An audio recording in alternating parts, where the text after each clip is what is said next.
Well, the spokesman for Nigerian President Muhammadu Buhari, Garba Shehu, says preventing attacks by armed herdsmen is a top security priority.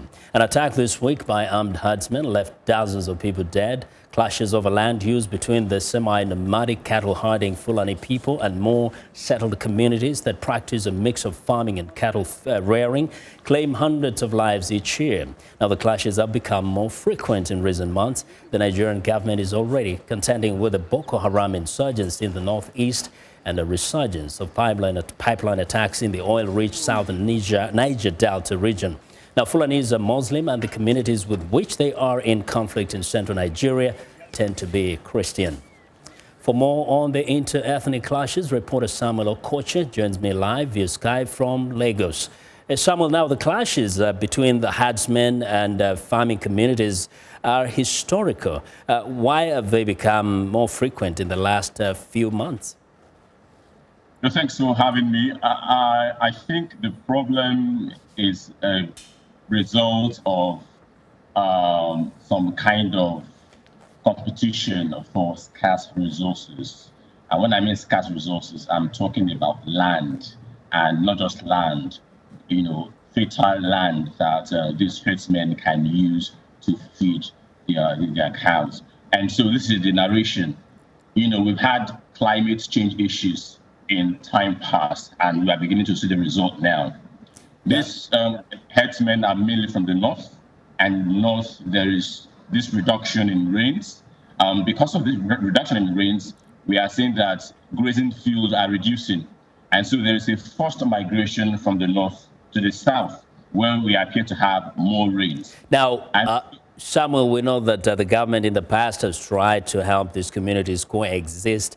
Have they announced any specific strategy on how they will probably tackle this in a different way? Yes, right now what we are hearing are talks about stakeholders meeting. And so, for example, we have senators, that is lawmakers from the south and southeast of the country trying to talk a meeting that will proffer some kind of solution. Right now, it's very, very difficult to pinpoint, any major strategy. The only thing we've heard is that attackers will be brought to book, but it remains unclear, a master strategy, to resolve the problem. Now, we know that it's also a time when Nigeria is grappling with the threat of Boko Haram. Do people have confidence that the government can restore peace in those areas at all? Yes, people are cautiously optimistic because Boko Haram is a problem that the government is still trying to solve permanently. And so the issue of the herdsmen coming up will be another challenge to the government. But I think it goes beyond the federal government. We are seeing signals from even state governors trying to, come together to resolve the problem. You recall that this problem is not just this problem are actually isolated cases. So what it means is that it's not as widespread, as you would think. So, for example, we have it in Enugu, for example, and we have it.